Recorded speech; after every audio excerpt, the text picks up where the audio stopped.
मैं आपके माध्यम से माननीय मंत्री जी से पूछना चाहूँगा कि जो उनके द्वारा अवगत कराया गया है कि बेसिक शिक्षा विभाग में शिक्षकों के 85,152 पद रिक्त हैं और छात्र और शिक्षक अनुपात शिक्षा मित्रों और अनुदेशकों को सम्मिलित करते हुए 21:1 के मानक के अनुसार पूर्ण है, जबकि आपके द्वारा ही विगत द्वितीय सत्र 2023 में अवगत कराया गया है कि बेसिक शिक्षा विभाग शिक्षकों के 85,152 पद रिक्त हैं तथा शिक्षक छात्र अनुपात शिक्षा मित्रों और अनुदेशकों को सम्मिलित कराते हुए 30:1 के मानक के अनुसार पूर्ण है।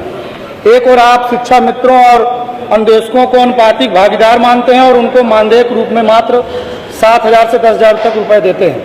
शिक्षा मित्रों एवं अनुदेशकों का मानदेय आपके द्वारा क्यों नहीं बढ़ाया जा रहा? अनुदेशकों का मानदेय बढ़ाने के लिए माननीय न्यायालय द्वारा भी कहा जा चुका है। सरकार कह रही कि लगातार छात्र पंजीयन में बढ़ोतरी हो रही है और शिक्षकों की कोई नई भर्ती नहीं हुई, फिर भी अनुपात संतुलित है। दोस्तों नमस्कार। खबरों में शिक्षा मित्र और अनुदेशकों से जुड़ी खबरें चल रही हैं, जिसमें मानदेय बढ़ाने नियमित करने को लेकर चर्चा हो रही है। इस खबर की पुष्टि के लिए हमने समाचार पत्र की इस खबर को आपके सामने रखा है, जिसमें यह पुष्टि होती है कि शिक्षा मित्रों अनुदेशकों के मानदेय बढ़ाने संबंधी सरकार की क्या राय है। तो दोस्तों आपको बता दें, ये आप खबर देख रहे हैं, शिक्षा मित्रों का मानदेय बढ़ाने पर विचार कर रही सरकार, संदीप सिंह।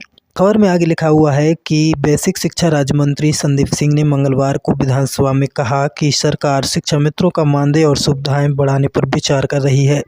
सपा विधायक स्वामी ओमबेश के सवाल के जवाब में संदीप सिंह ने कहा कि हाईकोर्ट के आदेश पर बेसिक शिक्षा निदेशक की अध्यक्षता में कमेटी गठित की गई है, उसकी रिपोर्ट आने पर विचार किया जाएगा।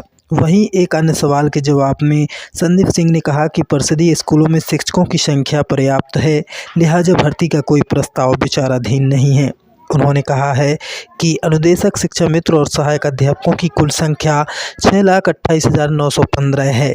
प्राथमिक में 30 छात्र पर एक शिक्षक और उच्च प्राथमिक विद्यालय में 35 छात्र पर एक शिक्षक का प्रावधान है। इसके अनुसार परिषदीय विद्यालयों में पर्याप्त शिक्षक हैं। वहीं 69,000 सहायक अध्यापक भर्ती मामला उच्च न्यायालय में विचाराधीन है। इस तरह से इस खबर में कल की जो विधानसभा में चर्चा हुई शिक्षा मित्र अनुदेशक के बारे में, उसका ये सार इस खबर में आप देख सकते हैं। इससे स्पष्ट होता है कि इसमें शिक्षा मित्रों या अनुदेशकों के मानदेय वृद्धि पर कोई स्पष्ट रुख सरकार का नज़र नहीं आता है।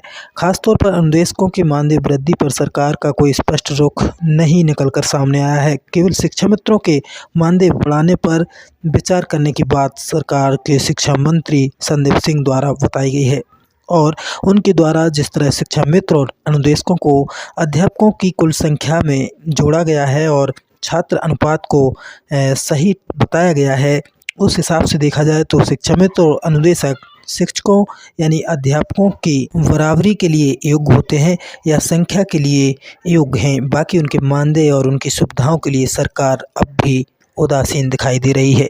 बता दें कि कई वर्षों से कार्यरत शिक्षा मित्र अनुदेशक अल्प मानदेय यानी 9 और 10,000 रुपये प्रतिमाह के मानदेय पर कार्यरत हैं और वह लगातार अपने मानदेय वृद्धि और नियमितीकरण की मांग करते आ रहे हैं।